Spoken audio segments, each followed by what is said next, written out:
Dominus vobiscum, et cum spiritu tuo, Lectio Sancti Evangelii secundum Ioannem. gloria tibi Domine. À l'occasion d'une fête juive, Jésus monta à Jérusalem. Or, à Jérusalem, près de la porte des brebis, il existe une piscine qu'on appelle en hébreu Bethsata. Elle a 5 colonnades sous lesquelles était couchée une foule de malades, aveugles, boiteux et impotents. Il y avait là un homme qui était malade depuis 38 ans. Jésus, le voyant couché là, et apprenant qu'il était dans cet état depuis longtemps, lui dit : « Veux-tu être guéri ?» Le malade lui répondit : « Seigneur, je n'ai personne pour me plonger dans la piscine au moment où l'eau bouillonne. Et pendant que j'y vais, un autre descend avant moi. » Jésus lui dit : « Lève-toi, prends ton brancard et marche. » Et aussitôt l'homme fut guéri. Il prit son brancard, il marchait. Or, ce jour-là était un jour de sabbat. Les Juifs dirent donc à cet homme que Jésus avait remis sur pied : « C'est le sabbat, il ne t'est pas permis de porter ton brancard. » Il leur répliqua : « Celui qui m'a guéri, c'est lui qui m'a dit : prends ton brancard et marche. » Ils l'interrogèrent : « Quel est l'homme qui t'a dit : prends ton brancard et marche ?» Mais celui qui avait été rétabli ne savait pas qui c'était. En effet, Jésus s'était éloigné, car il y avait foule à cet endroit. Plus tard, Jésus le retrouva dans le temple et lui dit : « Te voilà guéri, ne pêche plus, il pourrait t'arriver quelque chose de pire. » L'homme partit annoncer aux Juifs que c'était Jésus qui l'avait guéri. Et ceux-ci persécutaient Jésus parce qu'il avait fait cela le jour du sabbat. Verbum Domini, laus tibi Christe.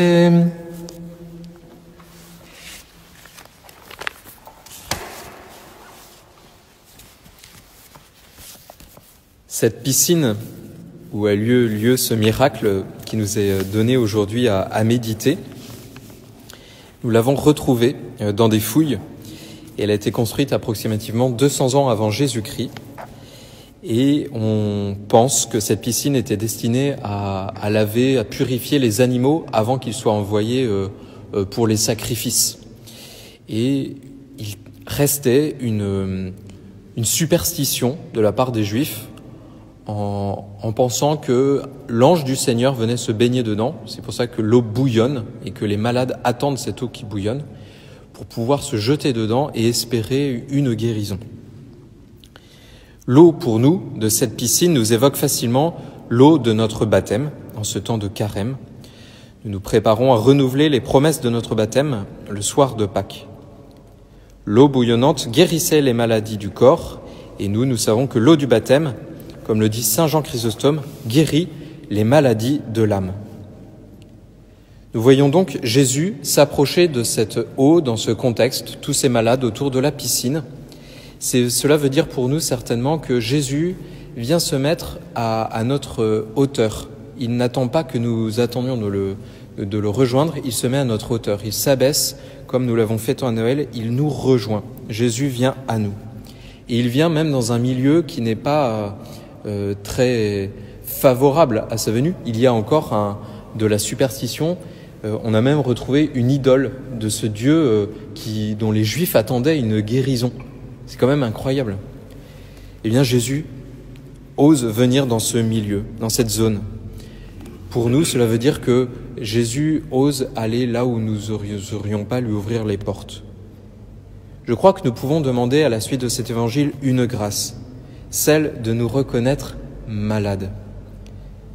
Que nous puissions nous aussi être guéris. C'est nécessaire. Alors, il y a une exception, et c'est Don Stéphane qui vous l'a trouvé, parce que c'était dans l'évangile de dimanche dernier. L'aveugle-né n'a rien demandé et Jésus le guérit. C'est une exception quand habituellement, Jésus nous demande « Veux-tu être guéri ?» Il nous le demande. De quoi avons-nous besoin d'être guéris ? Dans ce temps de confinement, je crois que nous pouvons confier toutes ces impuissances, toutes ces incapacités que nous avons à changer notre quotidien, notre propre vie. Voilà. Il y a des personnes qui souffrent de ce confinement parce que on est à l'étroit chez soi, il y a les enfants, il y a le travail, il y a une multitude de choses à faire dans un espace très réduit et cela peut provoquer beaucoup de contraintes et même de la souffrance. En plus de vous porter dans notre prière, nous pouvons chacun d'entre nous présenter au Seigneur ce qui a besoin d'être guéri, c'est-à-dire ce dont nous ne pouvons pas nous sauver nous-mêmes. Ce dont nous sentons que nous sommes incapables de changer par nous-mêmes. Bien dans cette Eucharistie, demandons au Seigneur cette grâce de nous reconnaître malades, c'est-à-dire de nous reconnaître pécheurs, pour que toute la grâce de salut que le Seigneur veut nous donner puisse se répandre, être activée.